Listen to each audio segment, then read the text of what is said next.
Congratulations, Jessica, really, congratulations. Thank you. No, it's really a joyous occasion. Let me hold the baby too. My in-laws were fussing over my sister's daughter as if it were their own grandchild. Congratulations, Jessica. Thank you, David. Here, this is a $6,000 gift for the baby. The amount caused a stir among the relatives. That's not surprising, considering for David, it was a lavish amount for the baby of his wife's sister. I also think it's strange. I mean, giving $6,000 to your own child? Well, if you say it like that, it sounds like the baby is mine. Jessica's in-laws and David responded in a fluster, but she was clear in her reply. What? Isn't the baby yours? Why would you say otherwise? Huh? Her words turned the celebration into an uproar. I'm Susan Thompson, 27 years old. I work mostly from home as a programmer. I used to work for a major IT company, but when I got married 3 years ago, I went independent and became a freelancer. My skills as a software engineer are well regarded, and even after leaving, I still take on projects from my former company, as well as individual clients. I must say, I'm quite in demand and lead a busy, fulfilling life. However, amidst this lifestyle, there's one thing that's a bit bothersome, or rather, makes me sigh. The issue of having children. My husband David and I have been struggling to conceive, and my in-laws often make snide remarks about it. They also disapprove of my continuing to work. They believe if I truly wanted children, I should become a stay-at-home wife and focus on fertility treatments. I'm constantly dealing with unexpected phone calls and visits from my in-laws. It's always me who has to respond. Hey, could you ask your parents to give us a heads up before coming over? Why? I have work too, and it's hard to host them on such short notice. I'd like to have the house tidy. Can you tell them to stop dropping by unannounced? I tried to subtly tell David that these visits were a nuisance, but he didn't take it seriously. What's the big deal?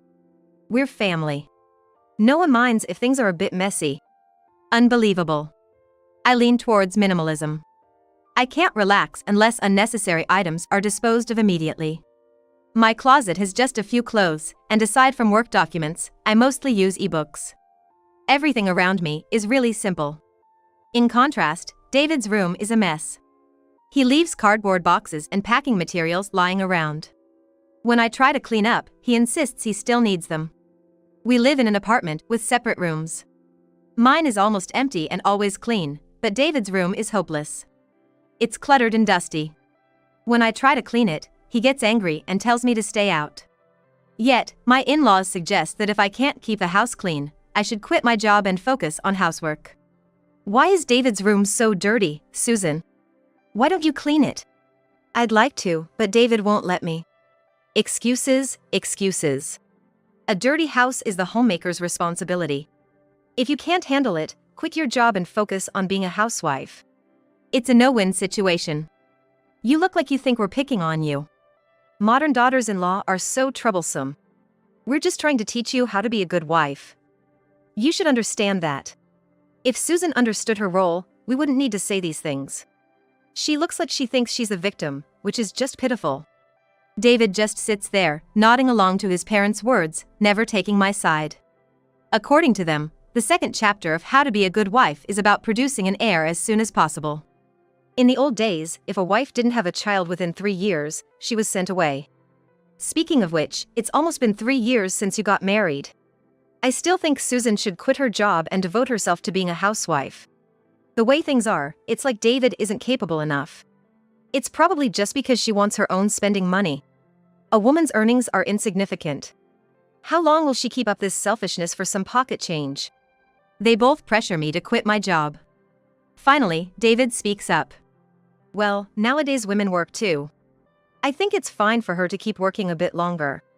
David, you're too soft. That's why Susan keeps taking advantage. Maybe you should be a bit stricter. Exactly. We're teaching Susan how to be a good wife in your place. Look at that dissatisfied face. After a bit of scolding David, my in-laws sigh and finally conclude their lecture on how to be a good wife. In reality, David's income alone is not enough to sustain our current lifestyle. I've considered exposing this fact, but I've been holding back because David has been pleading with me. Please, I want to look good in front of my parents. Please. I'm begging you, just like this. Please. I'll try to earn more, just hold on until then. He begged so desperately that I reluctantly kept silent, but there's no sign of his salary increasing. I'm nearly at the end of my patience. During such a frustrating time, my in-laws came to know about something that worsened their snide remarks. I have an elder sister named Jessica, who is 28 and has 3 sons. Jessica married early, right after high school graduation. Her partner was a classmate, and it was what you'd call a shotgun wedding. However, she divorced when her first child was still young. After her second marriage, which was also a shotgun wedding, she divorced again.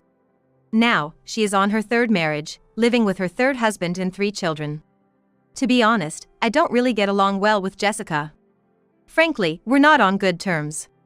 Her poor behavior and selfishness are the reasons. She has caused our parents so much trouble.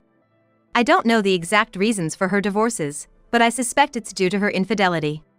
And I think our parents might have paid her alimony. But since our parents don't talk about it, I never asked. And prefer to keep my distance from her.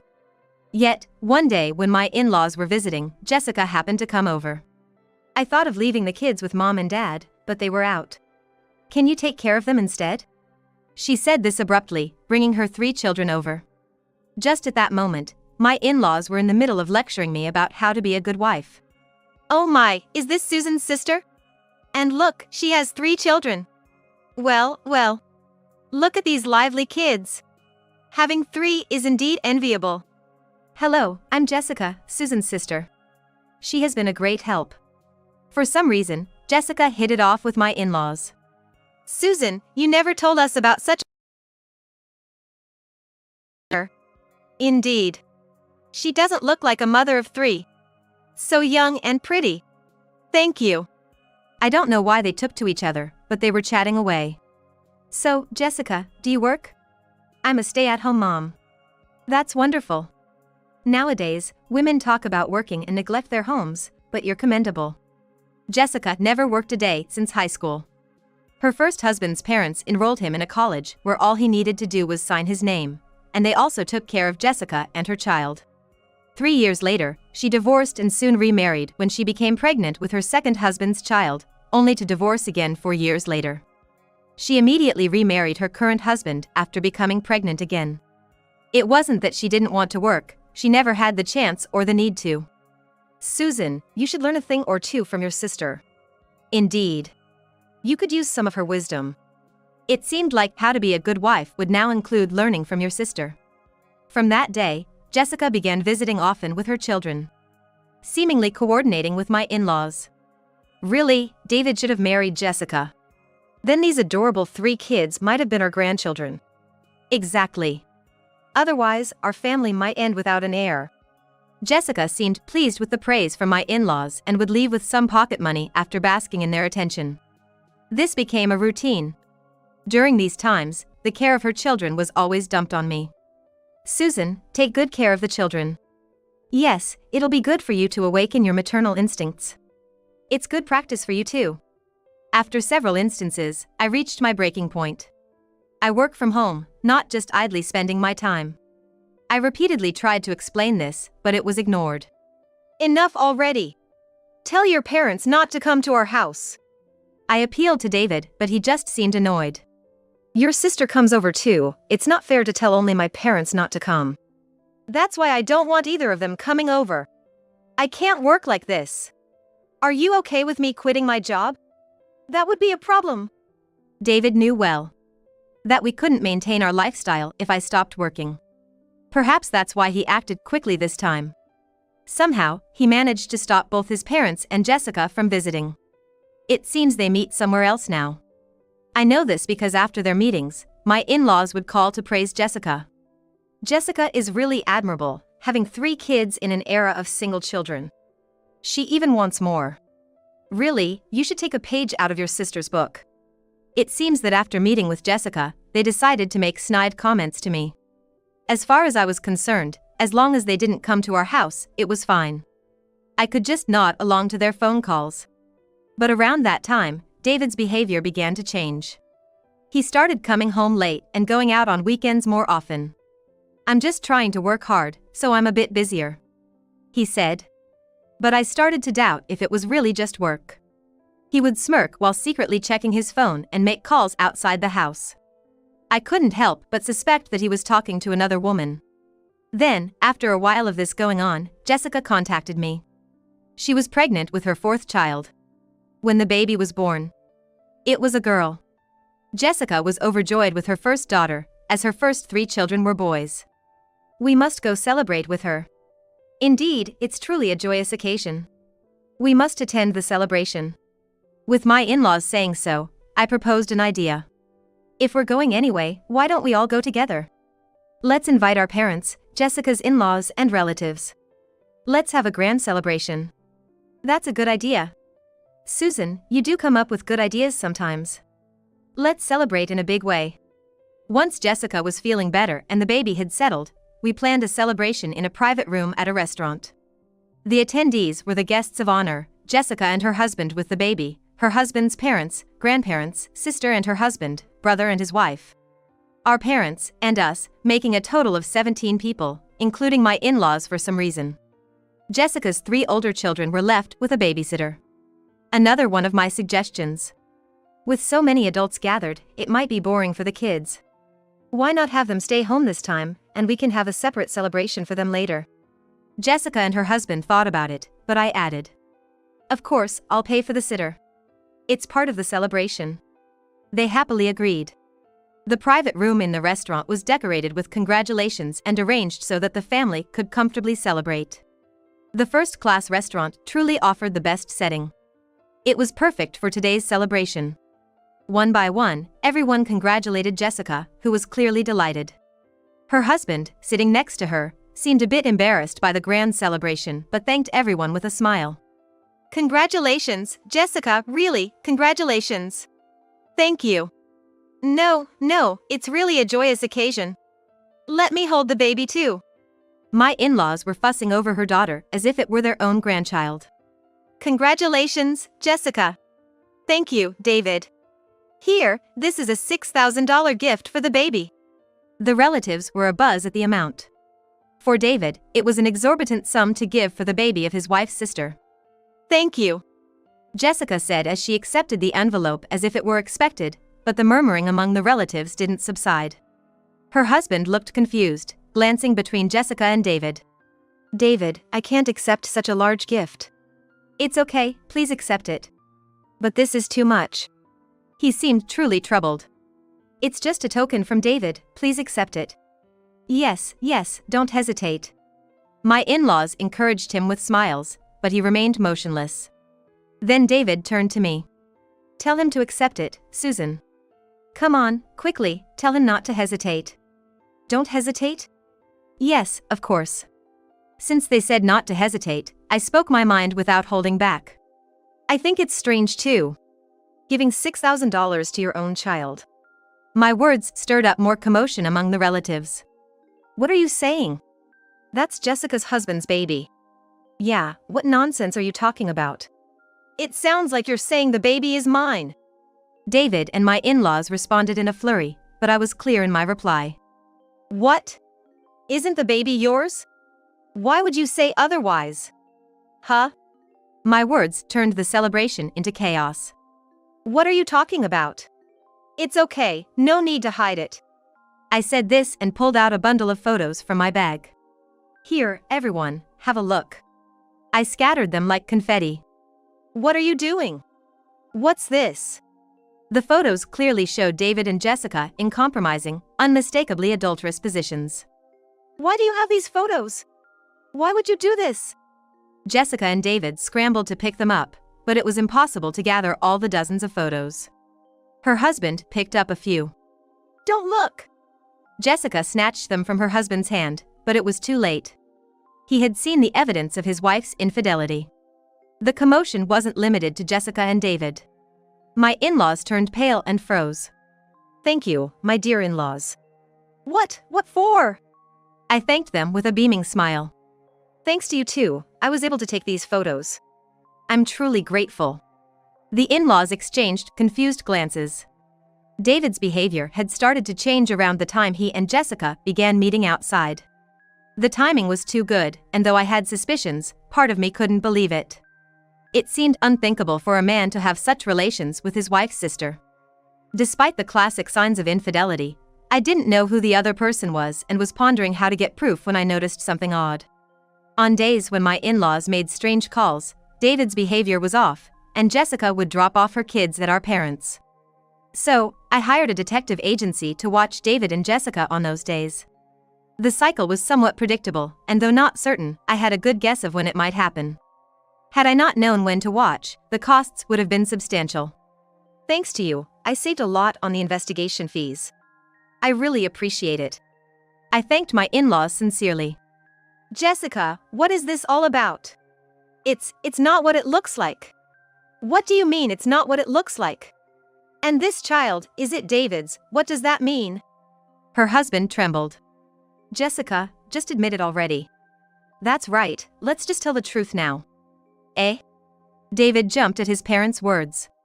Susan, it's all your fault. Yes, all your fault. My in-laws sneered at me. We know, you've been going to a gynecologist, haven't you? Yes, you have a difficult time conceiving. And you kept quiet about it. David was deceived into marrying a woman who can't bear children. They questioned David, but he remained silent. David is too kind, even now, he's protecting such a wife. Just tell the truth, no need to hold back. Then, they revealed the truth. They had always disliked me for not quitting my job and not showing signs of wanting children. When they pressured David to divorce, he had said, "Just wait a bit longer, Susan is undergoing fertility treatment to have a child." They tolerated it, thinking I might want a child. But there were no signs of pregnancy. Then we met Jessica. She already had 3 children. Yes, clearly capable of bearing children. So we asked her to have a child with David and planned to have him marry after divorcing you. The relatives were shocked. Me included. So you helped Jessica and David to have an affair, that's it? Yes, and once she had the child, you and David were to divorce, and he would remarry Jessica. You're no longer needed, just divorce David already. I was stunned by their audacity. Yes, I plan to divorce David. A man who cheats with his own sister-in-law is useless to me. Just making excuses. Good for you, David, now you can live with Jessica and your daughter as a family. The in-laws were overjoyed, but David just turned pale and trembled. I never planned to divorce Susan. What are you saying? The in-laws and Jessica were stunned at his unexpected words. That makes sense, doesn't it? If we divorced, you couldn't afford a comfortable lifestyle anymore. David continued to tremble, unable to respond. The truth was, David earned a meager salary. His company, based on meritocracy, rewarded high sales with higher pay, but David, with poor sales performance, was at risk of losing his job at any moment. It's a lie. David works for a major manufacturer, doesn't he? I heard he was earning a lot. He's a contract worker at a subsidiary of a major manufacturer. Eh? That was the truth. David, unable to find a job after college, managed to get hired as a contract worker at his current company. The promise of becoming a permanent employee if he performed well turned out to be an empty one in a black company. I felt sorry for him. But if that were the case, he should have looked for a new job or tried to improve his performance instead of just complaining and doing nothing. I was told he worked for a major manufacturer too. But I didn't choose to marry him for his company. I believed him when he said he was working hard to become a permanent employee. So you lied. You liar. Jessica slapped David hard, and he tried to escape but couldn't avoid the blow. I thought you were a high earner. What am I supposed to do with your child I was deceived into having? That's okay, the child definitely isn't David's. I decided to tell everyone the truth. I indeed went to a fertility clinic. But it wasn't me who had the problem, it was David. That was the fact. After being blamed by my in-laws for not having children, we had tests done, and I was fine. When David was tested, it turned out he was almost certainly infertile. But a certain male celebrity underwent severe treatments and managed to have a child. I asked David to undergo the same, but he refused because it was painful. Everyone turned to look at David, but he just hung his head in silence. So, whose child is Jessica's then? Normally, it would be her husband's. But knowing Jessica, I can't be certain of that. My mother-in-law collapsed to the floor in dismay. And my father-in-law trembled with rage. But there's a slim chance that it could be David's. It seems he thought so too. So, a DNA test might be a good idea.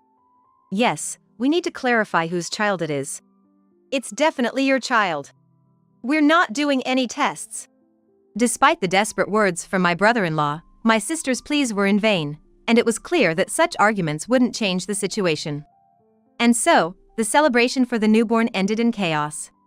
I didn't want to expose this kind of scene to anyone. That's why I didn't bring my nephews to this gathering. Regardless of who the father might be, there was no fault on the part of the children. I couldn't subject them to such a distressing situation, and that's what I believed. Fortunately, the child my sister had just given birth to was indeed my brother-in-law's. Hearing this was a relief. Even for this new child, there was no blame to be placed. My sister, upon learning the result, became defiant, asserting that she wouldn't get a divorce and would continue to live with my brother-in-law just as before. However, the fact that she had an affair with another man was an undeniable truth. My brother-in-law decided to take custody of the newborn daughter and the nephew who was just slightly older. My sister vehemently resisted, but I provided the results I had obtained from the private investigator. With no other choice, she had to agree to the divorce. It's your fault. You're the reason I'm getting divorced. They're demanding alimony and child support from me. How are you going to make this right? My sister came to my place, shouting in anger, but I was the one who had been wronged here. She had no right to complain to me. If you want to talk, can you go through a lawyer? I'll be claiming alimony from you too. What? Shouldn't you know that it's only natural when you have an affair with someone else's husband? My sister was making a ruckus, but when I told her that I would call the police if she continued to cause trouble, she left in a huff. Come to think of it, I had a misunderstanding about my sister's first divorce. I had thought that our parents had paid the alimony on her behalf. As it turned out, the cause of both divorces was my sister's infidelity. In reality, instead of paying alimony, she had offset it against child support. Both husbands had wanted to take custody of the children during the divorces, but my sister, who was after child support, had vehemently refused to give them up. As a result, she didn't receive any child support, but in return, she didn't have to pay alimony either. However, this time, both of the older children, the boys, were taken by their biological fathers. Fortunately, they turned out to be the children of their respective fathers. For my sister, it might be considered a miraculous turn of events, and perhaps even God believes that the children are innocent. In exchange for giving up custody of her son, my sister is now in a position where she will have to pay child support. It's possible that she may also have to pay alimony. Until now, she had been offsetting alimony with child support, so with the change in circumstances, I heard that there would be a need for a new discussion and negotiation. My sister lost all her children and the support of those who had been taking care of her. From now on, she would have to make the payments herself. She had never worked before and had lived as she pleased. Now, the consequences had caught up with her all at once. My sister went to our parents for help, but even they couldn't forgive her this time. They told her that her past actions were because they had raised her wrong, and with tears in their eyes. They advised her to find a live-in job, work diligently, and turn her life around. However, it was unclear whether my sister truly understood this advice. After all, my sister, who learned the truth later, even came to me in tears, which was quite surprising. Both my in-laws and my sister believed that David was a high earner. So, my sister confessed that she had intended to abandon her ordinary office worker husband, Bob, and remarry David once she had children. But it was a lie. I was deceived too. In other words, I'm the victim of your husband. The real high earner was you. So, please help me, I beg you. Yes, our family, which they thought was living a good life, was all thanks to my income. I'm highly regarded as a programmer. The work from my original company is like a form of gratitude. The real income comes from the sales of the programs I developed personally. People all over the world use it, and I have a substantial monthly income without doing anything. However, because David cried and begged, I kept this a secret. It's a matter of a man's pride, that's why. Now that I think about it, I can't remember at all what was good about David. Somehow, I feel like the fact that he was flawed in some way was cute, but it's fine now. I've come to understand that a bad man is just a bad person. David didn't want to get a divorce and cried, resisting it. Perhaps he thought that, like before, if he cried, he could somehow manage to get through it. What I love, is only you. Oh, really? Even though you cheated on your sister? No, that's because my parents told me to, and that's why I wanted a child. David claimed unbelievable things and used it as an excuse for his infidelity. So, I really believed that it was my child. I forgot that I had a body that couldn't have children. If I had remembered, I wouldn't have done it. It's truly exasperating. David, with his man's pride, apparently couldn't believe it. Even that $6,000, my parents told me to give it, so that's why I did. I didn't give it with celebratory feelings. I haven't paid a penny. David boldly asserts such an embarrassing thing. It's not something an adult would say. I felt exhausted, feeling all the strength drained from my body. Talking to him any further would be pointless. That's enough. Does that mean you'll forgive me? No, of course not. You don't need to say anything else. I'm not going to listen anymore. I told David to go through a lawyer from now on and kicked him out of the house. I have no intention of letting him inside anymore. I'll send all that trash to my parents' house in one go. Of course, with postage due. Afterward, the divorce proceedings progressed smoothly, and I finally became a free woman. Of course, I made sure he paid alimony. He asked for it to be divided, but I couldn't trust him at all. He definitely stopped paying halfway through. When I mentioned that if he couldn't pay all at once, we'd have to go to court, he somehow managed to come up with the full payment. Maybe my in-laws paid it, but money is money no matter where it comes from, so I accepted it gratefully. Now, my in-laws won't criticize me, and I won't have to listen to David's pathetic complaints anymore. I didn't want to hear anything about David's child, but it seems that the world is small, or maybe it's impossible to do bad things, as my sister's acquaintance is a neighbor of my in-laws, and what my in-laws did spread like wildfire. Nowadays, my in-laws are famous as the dreadful couple who facilitated their son's affair with his wife's sister, and David is known as the good-for-nothing husband who cheats at his parents' bidding.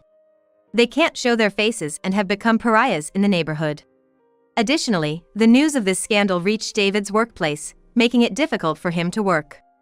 He eventually resigned and has been trying to find a new job, but it hasn't been going well. I heard that he's mostly holed up at his parents' house now. But all of this doesn't matter to me as long as they don't come into contact with me. They are no longer part of my life. I felt a sense of relief as I tidied up the house. As planned, I started packing up David's belongings one by one to send them to his parents' house. I found myself humming a tune, enjoying the task. It's so much better now. I looked around the house, which had become less cluttered, and thought it was good that I could get rid of things I didn't need. They say that when you dispose of unnecessary things, new things come into the empty space, bringing good fortune. My house originally had plenty of space, but perhaps because of that one room and one person, luck hadn't been circulating. I opened all the windows in the house. It was winter, and the cold wind swept through the house, but it helped clear out the last traces of bad air. In the room that had now become completely empty, the room of my ex-husband, whose name I had already forgotten, I took a deep breath of the new air. Even in the cold breeze, it felt like there was a hint of spring in the air. I sensed that the bright season was just around the corner.